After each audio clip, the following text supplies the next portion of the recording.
बनारस हमके बनारसी बना देले।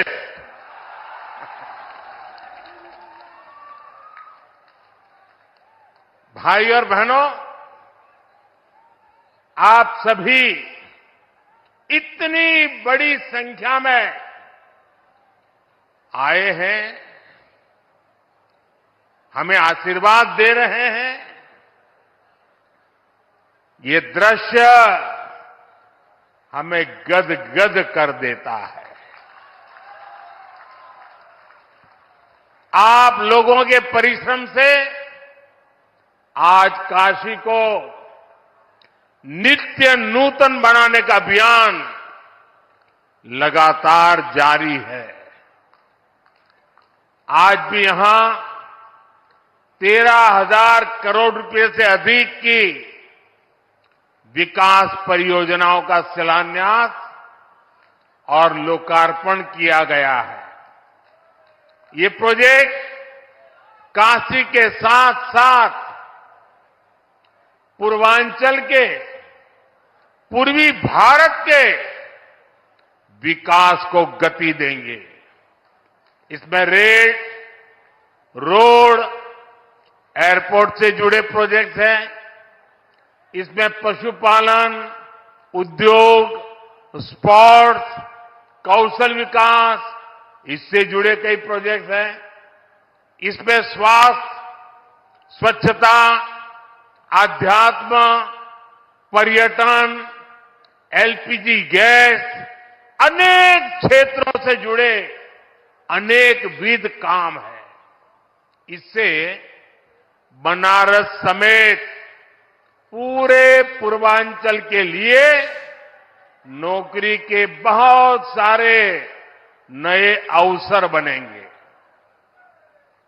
आज संत रविदास जी की जन्मस्थली से जुड़े अनेक प्रोजेक्ट्स का भी यहां से लोकार्पण हुआ है।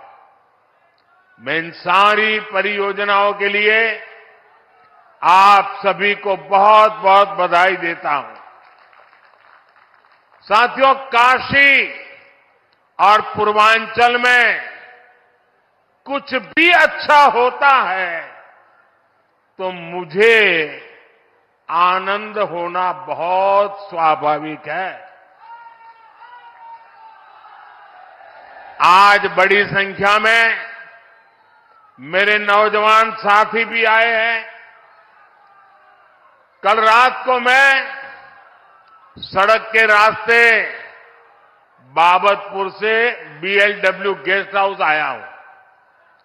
कुछ महीने पहले जब मैं बनारस आया था तो फुलवरिया फ्लाईओवर का लोकार्पण करके गया था।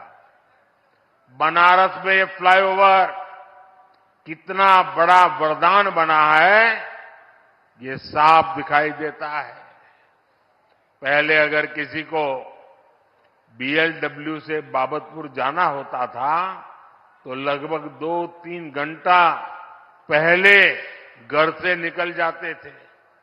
पहले मंडुवाड़ी पर जाम, फिर महमूदगंज पर जाम, कैंट पर जाम, चौका घाट पर जाम, नदेसर पर जाम, यानी जितना समय फ्लाइट से दिल्ली जाने में नहीं लगता था उससे ज्यादा फ्लाइट पकड़ने में लग जाता था। लेकिन एक फ्लाईओवर ने ये समय आधा कर दिया है। और कल रात को मैं खास वहां जाकर के हर चीज को देख के आया हूं, उसकी व्यवस्था को समझ करके आया हूं। पैदल चल करके जाकर के रात देर गया था। ऐसे ही बीते 10 साल में बनारस के विकास की स्पीड भी कई गुना बढ़ी है। अभी थोड़ी देर पहले यहां सीगरा स्टेडियम के पहले चरण के काम का लोकार्पण भी किया गया है। बनारस के युवा खिलाड़ियों के लिए आधुनिक शूटिंग रेंज का भी लोकार्पण किया गया है। इनसे बनारस और इस क्षेत्र के युवा खिलाड़ियों को बहुत मदद मिलेगी। साथियों, यहां आने से पहले मैं बनास डेयरी के प्लांट में गया था।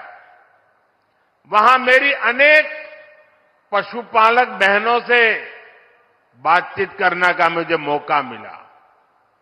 किसान परिवारों की इन बहनों को 2-3 साल पहले हमने स्वदेशी नस्ल की गिर गाय दी थी। मकसद ये था कि पूर्वांचल में बेहतर नस्ली स्वदेशी गायों को लेकर जानकारी और बढ़े, किसान को, पशुपालकों को इससे फायदा हो।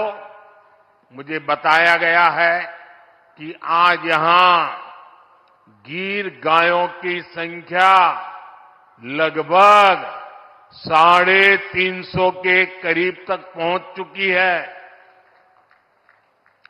संवाद के दौरान हमारी बहनों ने मुझे ये भी बताया कि पहले जहां सामान्य गाय से 5 लीटर दूध मिलता था, अब गिर गाय 15 लीटर तक दूध देती है। मुझे ये भी बताया गया, एक परिवार में तो ऐसा संभाला है कि एक गाय तो 20 लीटर तक दूध देने लग गई है। इससे इन बहनों को हर महीने हजारों रुपयों की अतिरिक्त कमाई हो रही है। इसके कारण हमारी ये बहनें, वे भी लखपति दीदी भी बन रही है। और ये स्वयं सहायता समूह से जुड़ी देश की 10 करोड़ बहनों के लिए बहुत बड़ी प्रेरणा है। साथियों, बनास डेयरी प्लांट का शिलान्यास मैंने 2 वर्ष पहले किया था। तब मैंने वाराणसी सहित पूर्वांचल के तमाम पशुपालकों को, गोपालकों को इस प्रोजेक्ट को तेजी से पूरा करने की गारंटी दी थी। आज मोदी की गारंटी आपके सामने है। और इसलिए तो लोग कहते हैं, मोदी की गारंटी यानी गारंटी पूरा होने की गारंटी। सही निवेश से रोजगार के अवसर कैसे पैदा होते हैं, बनास डेयरी इसका उत्तम उदाहरण है।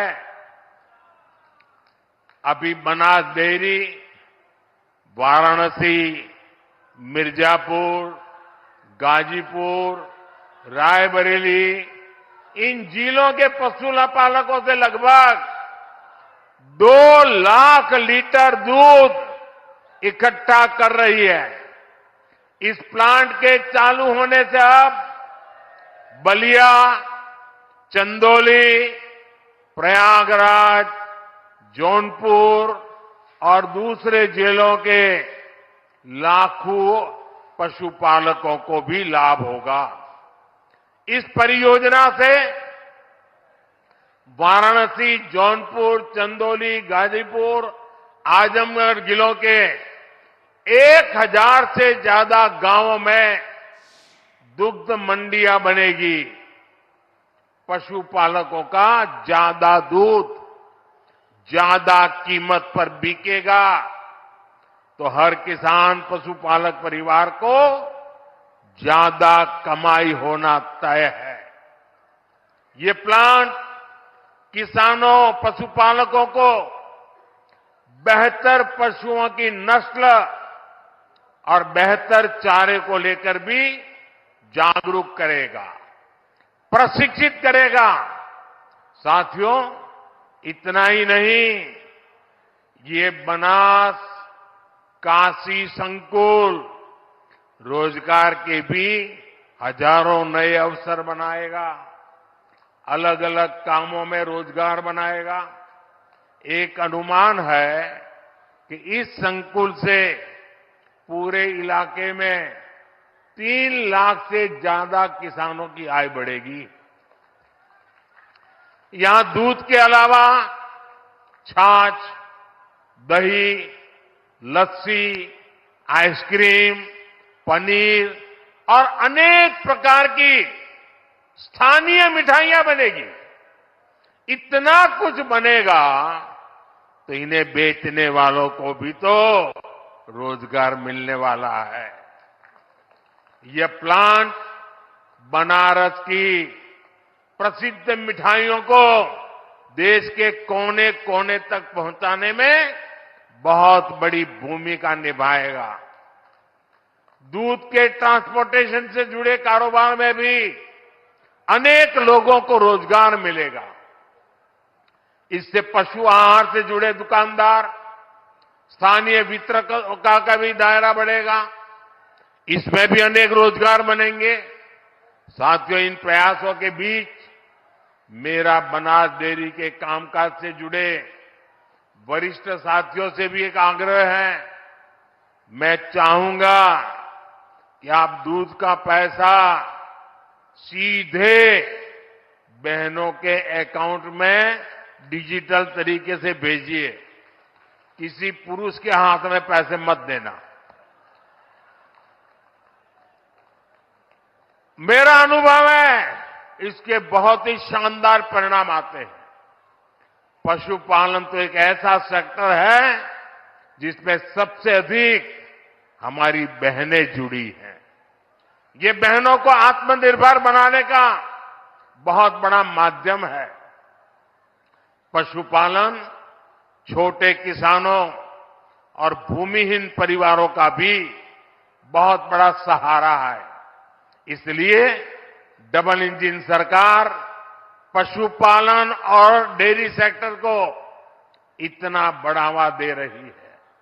साथियों, हमारी सरकार अन्नदाता को ऊर्जादाता बनाने के साथ ही अब अन्नदाता को उर्वरक दाता बनाने पर भी काम कर रही है। उर्वरक दाता बने। हम पशुपालकों को दूध के अलावा गोबर से भी कमाई के अवसर दे रहे हैं। हमारे जो ये डेयरी प्लांट है, इनमें गोबर से बायो सीएनजी बने और इस प्रक्रिया में जो जैविक खाद है वो कम दाम पर किसानों को मिले, इस पर काम हो रहा है। इससे प्राकृतिक खेती को और बल मिलेगा।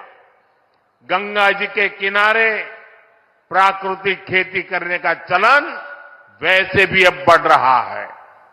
आज गोवर्धन योजना के तहत गोबर हो, दूसरा कचरा हो, उससे बायोगैस, बायो सीएनजी बनाई जा रही है। इससे साफ सफाई भी रहती है और कचरे का पैसा भी मिलता है। साथियों, ये हमारे यहाँ काशी तो कचरे से कंचन बनाने के मामले भी है, एक मॉडल के रूप में देश के सामने आ रही है। आज ऐसे एक और प्लांट का लोकार्पण यहां हुआ है। ये प्लांट प्रतिदिन शहर से निकलने वाले 600 टन कचरे को 200 टन चारकोल में बदलेगा। सोचिए, यही कचरा अगर कहीं किसी मैदान में फेंकते रहते तो कूड़े का कितना बड़ा पहाड़ बन जाता। काशी में सीवेज की व्यवस्था को बेहतर बनाने के लिए अनेक काम हुए हैं। साथियों, किसान और पशुपालक हमेशा से भाजपा सरकार की सबसे बड़ी प्राथमिकता रहे हैं। 2 दिन पहले ही सरकार ने गन्ने के न्यूनतम मूल्य को बढ़ाकर 340 रुपये प्रति क्विंटल कर दिया है। पशुपालकों के हित को ध्यान में रखते हुए पशुधन बीमा कार्यक्रम को भी और आसान किया गया है। आप पूर्वांचल का उस समय याद करा, गन्ना के भुगतान के लिए पहले वाला सरकार कितना मिन्नत करवाते रहे, लेकिन अब ये भाजपा की सरकार है। किसानों के बकाये का भुगतान तो हो ही रहा है, फसलों के दाम भी बढ़ाए जा रहे हैं। भाइयों और बहनों, विकसित भारत का निर्माण आत्मनिर्भर भारत के बल पर होगा। अपनी जरूरत का हर सामान बाहर से आयात करने से विकसित भारत नहीं बन सकता। पहले की सरकार और हमारी सरकार की सोच में यही बड़ा अंतर है। आत्मनिर्भर भारत तभी होगा जब देश की हर छोटी छोटी शक्ति को जगाया जाए, जब छोटे किसानों, पशुपालकों, कारीगरों, शिल्पकारों, लघु उद्यमियों को मदद दी जाए। इसलिए मैं लोकल के लिए वोकल रहता ही हूं, और मैं जब वोकल फॉर लोकल कहता हूं तो ये उन बुनकरों, उन छोटे उद्यमियों का प्रचार है जो लाखों रुपए खर्च करके अखबारों और टीवी पर विज्ञापन नहीं दे सकते। स्थानीय उत्पाद बनाने वाले ऐसे हर साथी का प्रचार मोदी खुद करता है। देश के हर छोटे किसान, हर छोटे उद्यमी का एम्बेसडर आज मोदी है।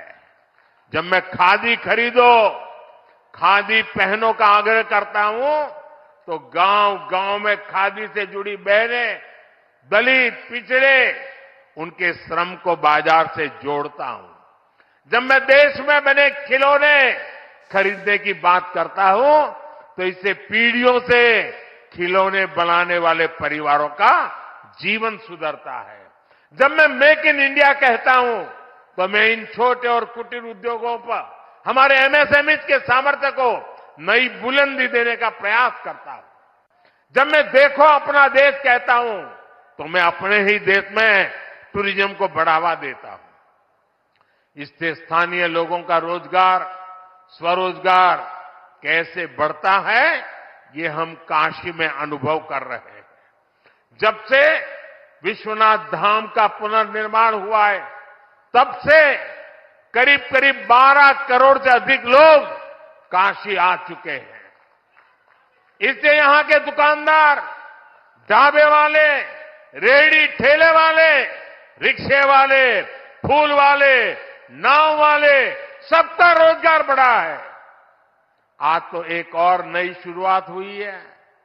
आज काशी और अयोध्या के लिए छोटे छोटे इलेक्ट्रिक जहाज की योजना शुरू हुई है। इससे काशी और अयोध्या आने वाले श्रद्धालुओं का अनुभव और भी बेहतर होने वाला है। भाइयों और बहनों, दशकों दशक के परिवारवाद, भ्रष्टाचार और तुष्टीकरण ने यूपी को विकास में पीछे रखा।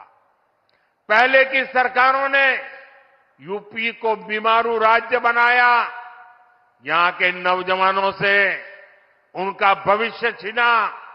लेकिन आज जब यूपी बदल रहा है, जब यूपी के नौजवान अपना नया भविष्य लिख रहे हैं, तब ये परिवारवादी क्या कर रहे हैं? मैं तो इनकी बातें सुनकर हैरान हूं। कांग्रेस के शाही परिवार के युवराज का कहना है, और चौंक जाएंगे आप, कांग्रेस के युवराज परिवार ने क्या कहा? वो कह रहे हैं, और काशी की धरती पर आके कह रहे हैं, काशी के नौजवान, यूपी के नौजवान नशेड़ी है। ये कैसी भाषा है भाई?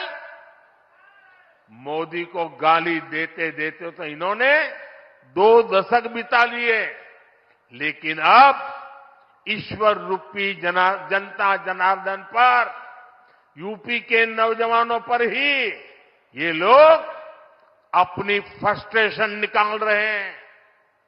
जिनके अपने होश ठिकाने नहीं है, वो यूपी के मेरे काशी के बच्चों को नशेड़ी कह रहे हैं। अरे गौर परिवारवादियों, काशी का, यूपी का नौजवान तो विकसित यूपी बनाने में जुटा है। अपना समृद्ध भविष्य लिखने के लिए परिश्रम की पराकाष्ठा कर रहा है। इंडी गठबंधन द्वारा यूपी के नौजवानों का अपमान कोई नहीं भूलेगा। साथियों, गौर परिवारवादियों की यही असलियत होती है। परिवारवादी युवा हमेशा परिवारवादी युवा शक्ति से डरते हैं, युवा टैलेंट से डरते हैं। उनको लगता है कि सामान्य युवा को अवसर मिला तो वो हर जगह चुनौती देगा। इनको वही लोग पसंद आते हैं जो उनकी दिन रात जय जयकार करते रहें। आजकल तो इनके गुस्से का, इनकी बौखलाहट का एक और भी कारण है। इनको काशी और अयोध्या का नया स्वरूप बिल्कुल पसंद नहीं आ रहा। आप देखिए, अपने भाषणों में राम मंदिर को लेकर कैसी कैसी बातें करते हैं, कैसी कैसी बातों से हमले करते हैं। मैं नहीं जानता था कि कांग्रेस को प्रभु श्री राम से इतनी नफरत है। भाइयों और बहनों, ये अपने परिवार और अपने वोट बैंक से बाहर देख ही नहीं सकते, सोच ही नहीं सकते। तभी तो हर चुनाव के दौरान साथ आते हैं और जब परिणाम नील बटा सन्नाटा आता है तो ये एक दूसरे को गाली देते हुए अलग हो जाते हैं। लेकिन ये लोग जानते नहीं, ये बनारस हो, यहां सब गुरु हो। यहां इंडी गठबंधन के पैंतरा ना चली। बनारस नहीं, पूरे यूपी के पता हो, माल वही है, पैकिंग नहीं है। इस बार तो इनको जमानत बचाने के लिए ही बहुत संघर्ष करना पड़ेगा। साथियों, आज पूरे देश का एक ही मूड है। अब की बार मोदी की गारंटी है, हर लाभार्थी को 100% लाभ। मोदी लाभार्थियों के सैचुरेशन की गारंटी दे रहा है। तो यूपी ने भी सारी सीटें मोदी को देने का निर्णय किया है। यानी इस बार यूपी 100% सीटें एनडीए के नाम करने वाला है। भाइयों और बहनों, मोदी का तीसरा कार्यकाल पूरी दुनिया में भारत के सामर्थ्य का सबसे प्रखंड कालखंड होने वाला है, सबसे प्रखर कालखंड होने वाला है। इसमें भारत का आर्थिक, सामाजिक, सांस्कृतिक हर क्षेत्र नई बुलंदी पर होगा। बीते 10 वर्षों में भारत 11वें नंबर से ऊपर उठकर 5वें नंबर की आर्थिक ताकत बना। आने वाले 5 वर्षों में भारत दुनिया की तीसरी सबसे बड़ी आर्थिक महाशक्ति बनेगा। बीते 10 वर्षों में आप देश में देख रहे हैं कि सब कुछ डिजिटल हो गया है। आज आप चारों तरफ 4 लेन, 6 लेन, 8 लेन की चौड़ी चौड़ी सड़कें देख रहे हैं। रेलवे स्टेशनों को आधुनिक होते देख रहे हैं। वंदे भारत, अमृत भारत, नमो भारत ऐसी तेज और आधुनिक ट्रेनें चलती देख रहे हैं। और यही तो नया भारत है। आने वाले 5 वर्षों में ऐसे विकास कार्यों में और तेजी होने वाली है। देश का कायाकल्प होने वाला है। मोदी ने तो गारंटी दी है कि जिस पूर्वी भारत को विकास से वंचित रखा गया, उसको विकसित भारत का ग्रोथ इंजन बनाऊंगा।